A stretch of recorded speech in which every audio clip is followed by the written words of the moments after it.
All right, we are moving on to our next story, which is Chris Hedges and Dennis Kucinich, War Machine. Now, Dennis Kucinich, for those who are not familiar, he was a congressman.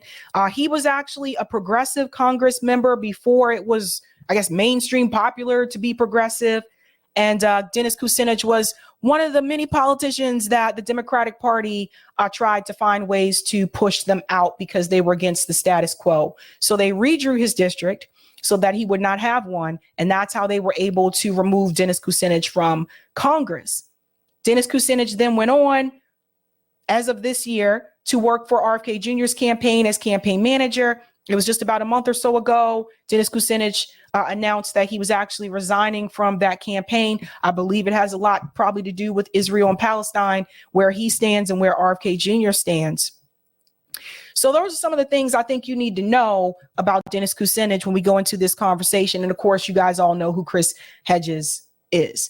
So they're going to talk about the war machine. There's a couple of things I want to point out that Dennis Kucinich says that I think are really important. But first and foremost, if you haven't had a chance to do so, smash that like button, bud, because that helps me out with the algo. Let's dive right in.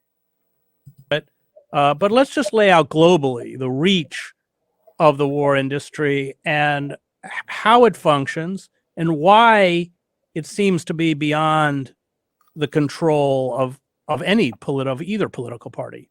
Well, thank you very much, Chris, for that introduction, and thank you for the opportunity to be on your show. We are in a moment of peril, and the subtext of it, or maybe the context of it, begins with the fact that the United States has over 800 bases around the globe. This has been a part and parcel of an attempt by America to use its military power to be able to control not just the politics of a country, but an economics of a country, and to stop the rise of any counterforce in the world. Of course, we know that that was vainglorious. The efforts have failed, and notwithstanding the fact that we have this archipelago of bases around the world, we have slipped from a position of unipolar leadership to moving to a multipolar world, which the United States has less and less influence upon, with the exception of certain economic moves that can be made to try to hamstring the economies of various countries through sanctions.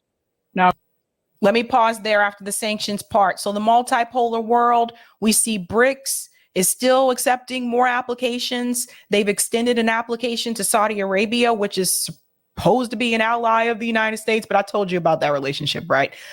So something like BRICS is looking more appealing to other countries that just don't want this polarity political system that we've had, where the United States is basically the dominant power and the other countries are just supposed to cower to the US government. They're more willing to work with other countries and have everybody work more so in like a horizontal organization, so that there isn't a leader. They're all on the same level and working together. But note what he said about the military bases. This is very important. And I say this as someone who grew up in a military family. The bases are everywhere. They're all over the world. And when I was growing up, when I was a kid, and I told you guys, I really did believe for the longest time that we were doing the right thing, that we were fighting the bad guys, that the United States was right and everybody else was against us. I really did believe that. But as time went by and I learned more, I started to realize that was not the case, that the United States was just pro-imperialism. The United States was pro-intervention, and that the US government was destroying these countries. And then they would have the nerve to basically lash out when people from those countries said ill things about the United States. So there is growth. And I'm one of those people that had to grow. And even some of the people today that may not be with you right now, remember this, may not be with you right now, may not fully get it right now. We also have to remember that people have to grow. And I had the chance to do that. And not everybody is going to be where we are with us right now every time. So we have to give people the ability to grow. And the way that we do that is by continuing to educate people. Now, if they don't want to be educated, or they just want to continue to only listen to one side, well, then I can't help them. Where this all begins is at the appropriations process. The military-industrial complex that Eisenhower so famously warned us about in January of 1961 has every district of the United States, every congressional district has programs and projects in it that require funding and are put into an appropriations bill. Lobbyists confront members of Congress from their own communities saying, we need this for the jobs in our community. And together you have a defense production establishment, which is which is nationwide, and it has enormous influence with individual members. Now, beyond that, you have when members of Congress come in and they take an oath to defend the Constitution. Unfortunately, for many members of Congress, that means to just sign on to any military action which the administration recommends. And so there's very little deep thinking that goes on, especially where the money's going to come from, because the 31 trillion plus national debt, which the United States has, a substantial part of that, it comes from the country putting wars on a credit card. So ingrained into our system is the funding of wars and a perpetuation of conflict. Because if you're making all these arms material, you've got to use them. And the more that you use, the more you make. And there's a continuous loop here of money that just pours in. Right now, we're close to $1 trillion in this particular fiscal year, 2023, for the Pentagon, plus the various intelligence services.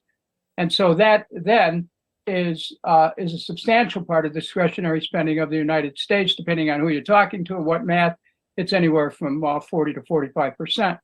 So we're spending our national treasure on war. We're a war machine as a nation. We prefer war over healthcare. We prefer war over housing. We prefer war over education. We prefer war over the economic welfare of our own citizens. And this is something that more and more people are catching on to. And unfortunately, the last ones to catch on appear to be members of the United States Congress. Let's pause here for just a second when he says the war machine and how it's embedded in our system. This is why I say the system is what needs to change. You can replace these Congress members with someone who maybe has a different opinion in reference to Israel and Palestine, and maybe they really want to fight for the Palestinian people. But the problem is the entire Congress, our entire political structure in DC is ran by a war machine.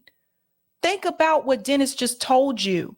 They care more about keeping that war machine going than they do about education, housing, and healthcare. I've told you before, and I'll say it again. You can actually fund public schools in this country by the federal government and not property taxes. You know how I know this? Because I went to Dodd schools. And those of us who were military kids and we went to Dodd schools, those schools are funded by the federal government. And they gave us everything. You want to be in the band? You don't even have to pay for your instrument. I played the clarinet for free. The school just gives it to you. You want to be on the basketball team? I was on the basketball team in middle school. I didn't have to pay for my uniform. I didn't have to pay to travel to play games at other schools. The school pays for it, and the federal government gives those Dodd schools the funding. So this whole idea that we have about we have to have the property taxes fund the schools, no, you don't. And if the federal government funded all the public schools in the United States, then it wouldn't matter if you lived in a bad zip code, if you lived in a bad neighborhood, if you lived in a poor neighborhood, none of that would matter. All of you would get the same decent education. And yeah, there's still the private schools. So rich people can still send their kids to these private schools and put on them damn uniforms and shit if they want to. They can still do that. But you and your children should not receive a bad education in this country because you were born into poverty. And that is essentially what we have. The US government, the federal government can pay for those damn schools. They can pay for everyone to have health care in this country. They choose to fund war instead. So in effort to change the system, instead of let's just replace the politicians and everything will change. No, that's why you see the squad didn't do shit. You have to change the system itself, and that includes lobbyists. If you don't remove the lobbyist, how are you going to change the way the federal government works for the people? Let's go on. So how are decisions about war made? We see the public shills for war, the same people, whether it's Iraq or Libya or Syria or Afghanistan, these neocons who are well known, who brought us the war, 20 years of warfare in the Middle East. But they are spokespeople for, obviously, the war industry. If we look back at the last 2 decades, it's just fiasco after fiasco. I mean, nobody can describe any of these wars as a success. Who's making these decisions, and why is it bipartisan?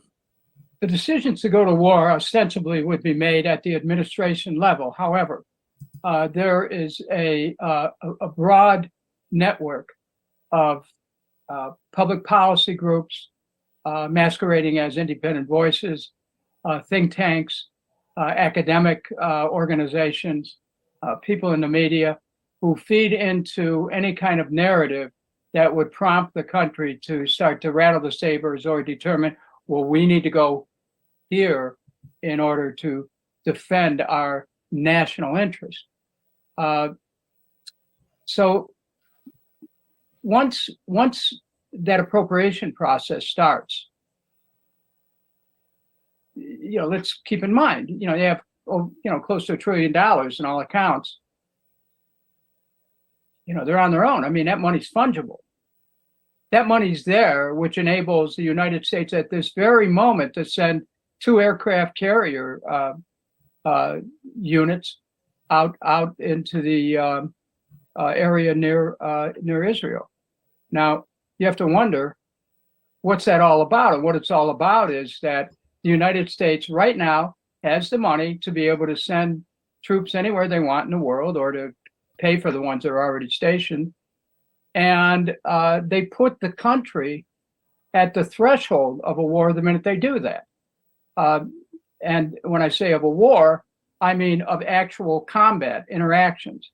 And the people who are pushing for this, we have to keep in mind that one of the things that drags us into war is an ideological mindset.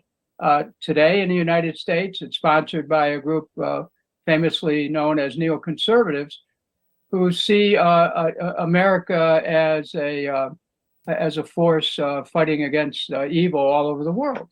And the Manichaean struggle, which they invite, is one that is generally of their own making, the desire to be able to create wars and to cash in. I mean, there are earnings reports coming out lately where some of the war contractors, or those who hold them in a portfolio, are citing what a great thing it is for the profits that are going to come as a result of what's happening in the Middle East right now. It's unconscionable. But we're in this cycle where we have a war-dependent economy.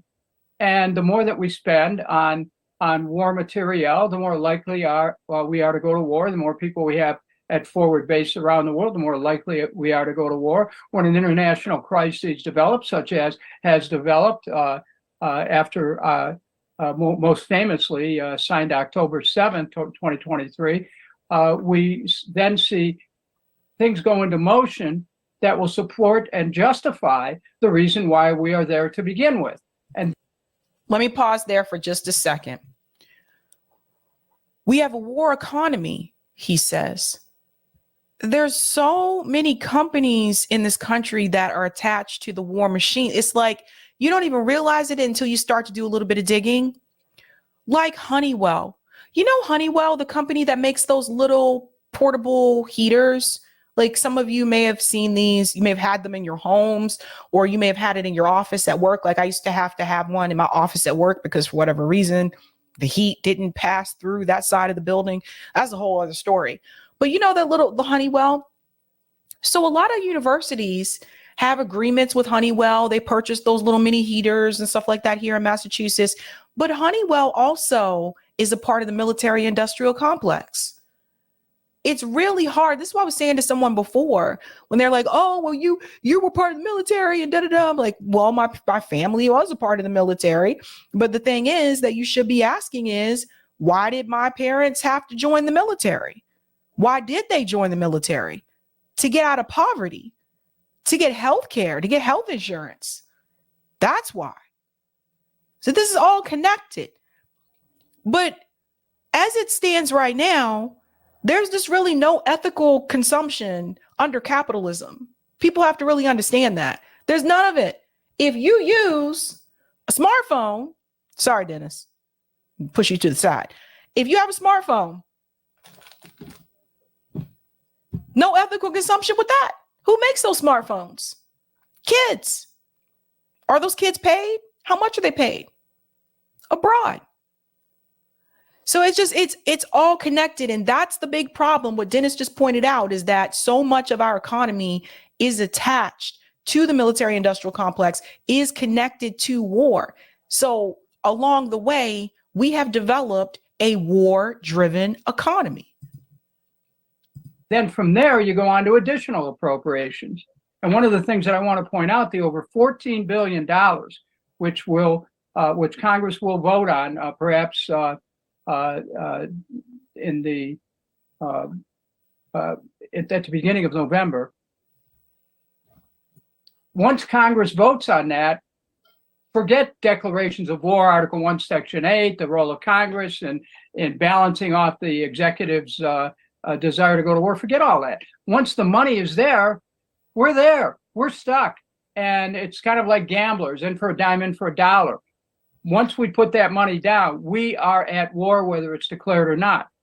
And this is the danger of the moment that we're in right now, because the American people, unless they can convince their members of Congress, for whatever reason, whether it's, as one member of Congress, Tom Massey from Kentucky said, we can't afford it. That's one way. Another way is to say, don't fuel the fire. Another way is to say, stop killing the Gazans. I mean, there are so many different reasons to avoid it, but the American people have to be heard from immediately. Call their members of Congress to say, don't fund the war. If we have to, if they're so intent on spending money, spend it for diplomacy, spend it for humanitarian purposes, spend it for food, shelter, clothing, electricity, water, anything to try to relieve people from the veil of tears they're in right now and the fears for their life. But right now, our country, we are ready for war, and it's not just about funding an effort against the people of Gaza, but it's about getting ready for war against Iran, which would be catastrophic for the United States and for Israel. So I think that we're really at a crossroads right here, Chris, and the piece that I wrote in Substack kind of outlines the contours of it, because this war has both, it's not just geographical, it is ethnic and it is religious. That's right. That's right. Well said. And that's the thing too that he mentioned there that I think is really important. We are at a crossroad, and I've been saying this for quite some time. The US government has just been itching for a chance to go to war with Iran. Itching for a chance to go to war with Iran. And now they have the perfect excuse. You have a situation where once the money comes in, it's not a congressional decision. It's a unilateral decision by the White House for instance, to send these carriers. No, Biden didn't consult anybody, except maybe Jake Sullivan, who probably made the decision for Biden. But it all that power, that potential to essentially trigger a war is in the hands of the presidency. It's Congress isn't even part of the decision. Once the money is there, and this is what I'd like your viewers to understand, you have the Constitution, Article 1, Section 8, which the founders clearly put the power to make war in the hands of the House because they didn't want an executive just roaming the world looking for enemies to slay, as Adams famously warned about. But if the Congress approves an appropriation that the president then wants to take to create a war, courts have held pretty consistently that Congress's ultimate power is the power of the purse. And if Congress wants to stop a war, don't fund it. If Congress wants to start a war, fund it.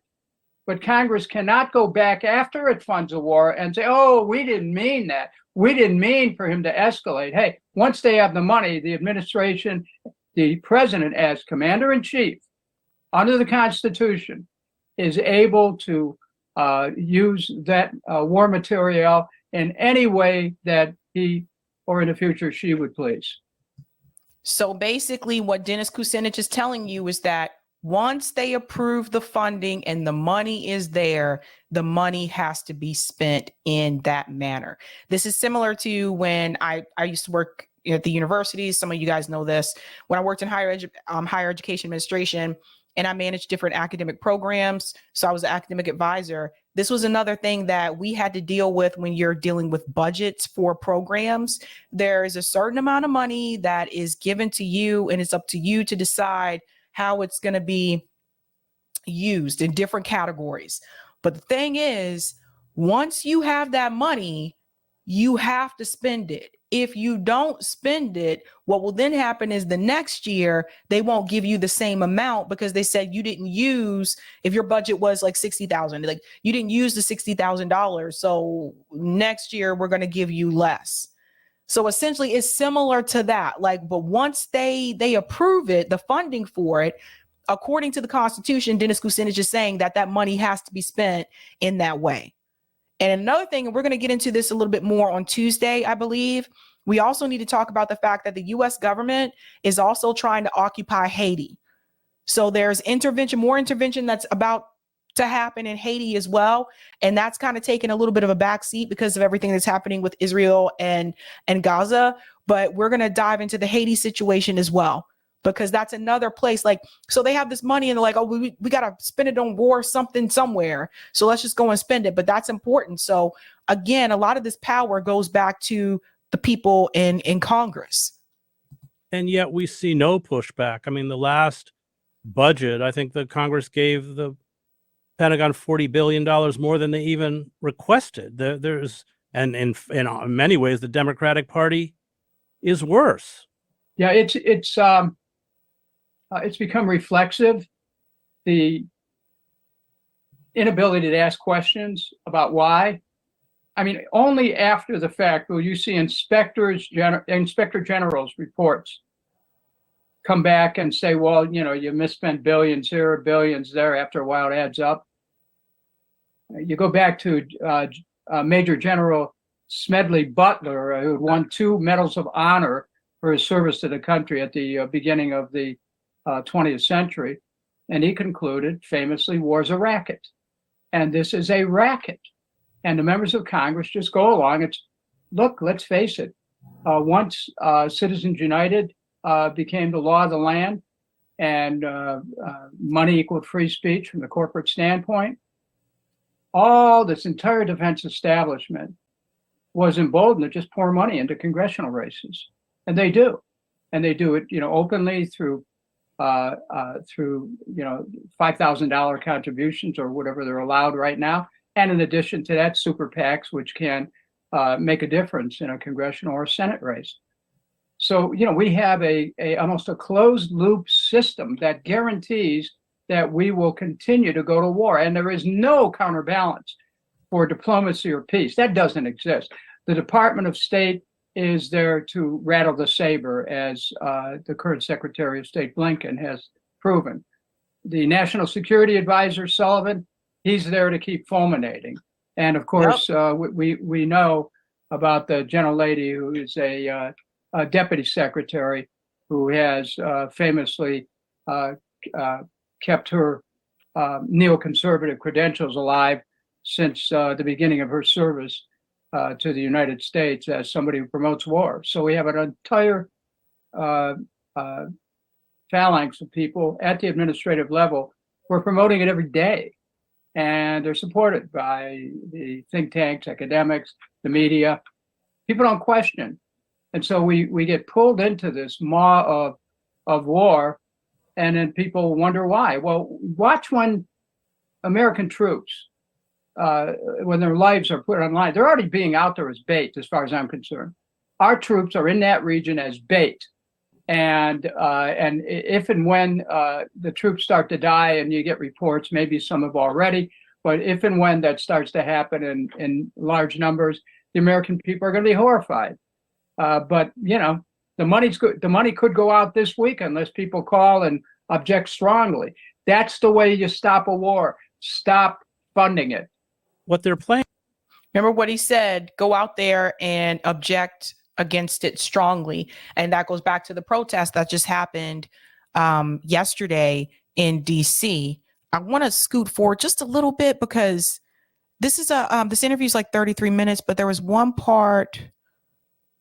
I just want to skip to the next part. Oh, I think that's the book part. Oh no, here we go. Right about here. Or vetoing the ceasefire resolution at the UN, giving more military aid. It's not just they're passive, but they're actively involved. Why? Well, first of all, you have to look at President Biden himself. He has never really been anyone who has said, whoa, wait a minute, let's not do this. He's generally been congenial to voting for war as a senator and voting for certainly defense or Pentagon appropriations. So that's where it's at. And then who surrounds him? The neocons that are his closest advisors. And they're spoiling for a war against Iran. This has been going on since Bush was president. There's no question about it. I mean, I gave about 150 speeches just on Iran alone, where I saw the Bush administration was actually talking about a strike on a nuclear research lab at Bashir. And I pointed out in the speech in Congress, we go ahead and do that. We're going to be creating a radioactive fallout around a good part of the globe. And is that something we're thinking about? So this is there an intention to take us right to the precipice here of a war? Absolutely. Yep. You can't say they're just, stumbling into this. No, these people are not stupid. I mean, I might question the rationale, and I do, behind their decisions, but they're ideologically driven. And some have said, look, just as let's use this to go after Iran, just like the pronouncement was made after 9/11, let's use this to go after Iraq. And it's the declensions of war. Iraq, Iran to hell. Why Iran? I mean, you have oil in Iran, you have more oil in Iraq. What is it? Do they think that is it just this vision that they're going to remake the Middle East into their own image? What do you think is driving this animus towards Iran? And of course, we have to be clear, Bibi Netanyahu has been pushing for a strike on Iran for a long time. And it's my understanding that the Pentagon has essentially been very wary about carrying out strikes against Iran. Well, I had a chance to talk to Mr. Netanyahu as a member of Congress on a committee that he testified to. And he at this committee, he said, well, the United States ought to go after this. Chris, this could have been 25 years ago, that the United States should go after Iraq, Iran, and Syria.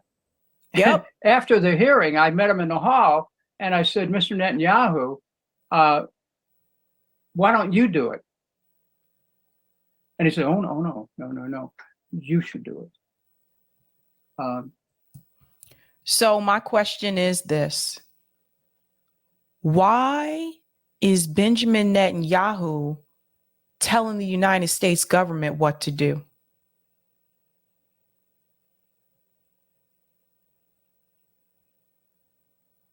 Who's running this country? What Who's in charge? Why are our government officials being bullied by right-wing extremist Benjamin Netanyahu, who doesn't even live here? Pay attention to that, guys. Pay close attention to what Dennis just told you. That is the writing on the wall. When we say, well, who do our politicians answer to if they don't answer to their constituents? I think you just got your answer. Please watch the rest of that when you have more time.